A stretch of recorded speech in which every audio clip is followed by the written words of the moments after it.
I sold my MacBook Pro 2020 M1 to buy this. This is the M4 iPad Pro 11 inch. This is the base variant with 256 GB of RAM.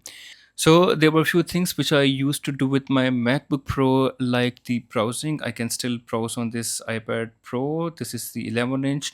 And now we have two options. Number one is the horizontal. I kind of enjoy using this iPad while browsing as horizontally, but my preference of using this iPad for the browsing is the vertical mode. I feel I get more real estate. I don't get more real estate, but I feel I get more data and more information while using this as a vertical mode.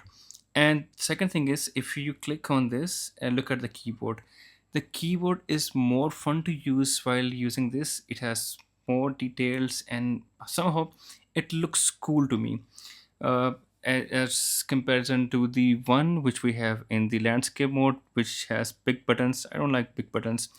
I like the small one. There was one thing which I was concerned about while buying the iPad Pro. The which variant should I be getting, the 13 inch or the 11 inch? While doing some research, I found out that the 11 inch variant is more fun to go with. So you can use this iPad 11 inch specifically while you are laying off on your bed, on your sofa. You can simply carry it around with your laptop bag. You can take it anywhere you go. And if you're in your office, you can use this iPad like you're using a very normal device as compared to 13 inch, which looks way bigger than this 11 inch and might get or attract more attention. Things which I uh, do use on daily basis on my MacBook, which I will be replicating using on the iPad. And I don't think so there's anything which I believe I'm missing out. So the browsing experience, which I believe is more intuitive in the iPad as compared to it was on the MacBook Pro. The second thing I use a lot is the Netflix. I watch a lot of movies, and to me the experience is excellent on this iPad Pro. Look at the screen, look at the colors. The screen of the iPad Pro is excellent. You get the OLED screen, and the screen size is only 11 inch. You get the small real estate, but the bigger issue than this is, let's say example,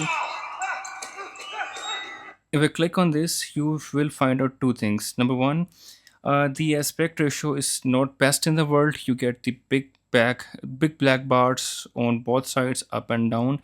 And the other thing is the sound quality. Listen to it. That's the emblem of the Scorpion King. The sound quality to me is not the best. You may get the better sound quality on the 13-inch variant because it has the bigger size, which means the physics will apply there better in terms of generating the good sound. So that is not a deal breaker. You can use any external headphone to make your audio experience better. And the next thing which I do on my MacBook Pro, which I can also do in this iPad, kind of. There was one game which I used to play on my MacBook Pro, that was Dota 2, which you can't play on the iPad Pro, unfortunately. That was the 13-inch base variant M1 MacBook Pro, but that runs Dota 2 extremely well. It handles it very well. You won't be getting that game in your iPad Pro. There are some limitations. The limitation is not the hardware, the limitation is here is the software. So that limited software will not let you play the Dota 2 game on your iPad Pro. But there are plenty of other options, starting from the Roblox. I love this game so much. PUBG, uh, this is Assassin's Creed, Mirage, Resident Evil Village, Devil May Cry. Inside is a very wonderful game. You should give it a try. Isolation, GTA, Warframe, and then we have a PPSSPP emulator or simulator. Okay, boys.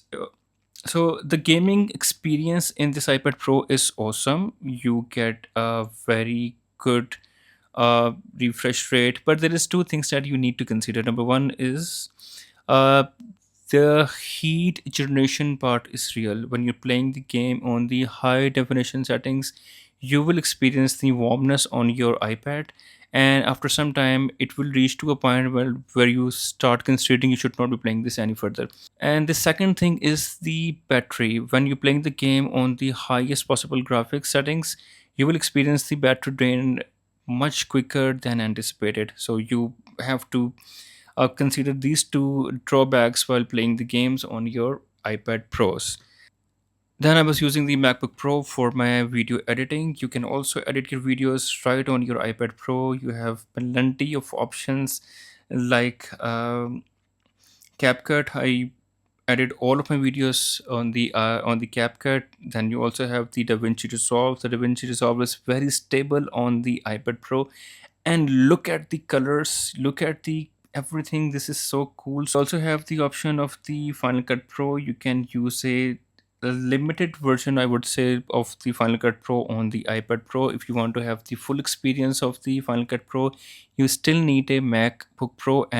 And then we have the by default iMovies, Photoshop, and the Canva. I use Canva to edit my thumbnails.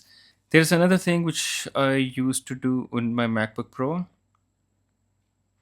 Now, if I talk about the reading experience, the reading books on the iPad Pro, I would say that is more convenient to read books on the iPad Pro as compared to MacBook Pro, and I would give it more numbers in readability and comfortability to read books on the iPad as compared to MacBook Pro.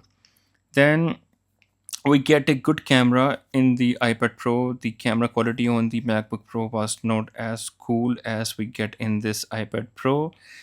Okay, so you can also use all of your social media applications on your iPad, but maybe the experience might not be as intuitive as it is on your smartphone, because if you see, the area you're getting on all your feeds is very limited. It's only this, and the rest of the side is blank. All you get these pictures and the photos there. You will get the exact same experience with the Instagram as well. If you click on the Instagram, look at these sites. Both of these sites are blank and you get nothing there. And all the screen, all the feed is right in the middle. It is very small. If you're using this in a landscape mode, but if you tilt it to the vertical mode, you will experience, you get a better viewing angle there. And similar with the same is with the Facebook as well. So to me, watching movies on the Netflix is cool. Using the social media applications on this iPad Pro is cool, and using my day-to-day tasks while using this iPad is okayish. I don't feel anything like FOMO, fearing of missing out. I get what I need. There's one more thing I would love to talk about, and that is using the Reddit, or the Reddit using experience on the iPad is far better than using on the MacBook Pro or the desktop. Maybe it is only for me, but to me, I love using the Reddit on the iPad Pro as compared to I was using this on the MacBook Pro. We get the face unlock system in the iPad Pros. It was not available in the MacBook Pro, and I find the face unlocking mechanism way too cool and way too convenient as compared to entering the passwords. But you get more application and more stable software and more mature software on the MacBook Pros or the Macs or any other desktop as compared to the software you're getting in the iPad Pro. Even this is the iPad Pro OS 18, but still it lags behind. And I do think so. Apple has the plan not to make the iPad OS as powerful and as efficient as they are doing in their MacBook Pros. There is one more thing which I love using in the iPad Pros or any other iPads as compared to desktop or the laptops, and that is the experience of using the Google Maps. Look at this. You look at how you can zoom anything and you can simply go to anywhere. Look at the Springfield.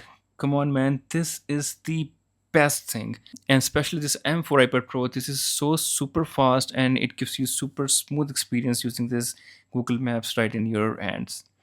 So that is my experience, and I don't think so there is anything I'm missing out. I can edit my videos on this iPad Pro, and the camera quality is not that bad either. I can use social media applications. I can simply go to the a Safari, or I have the option to use the Google Chrome if I would like to.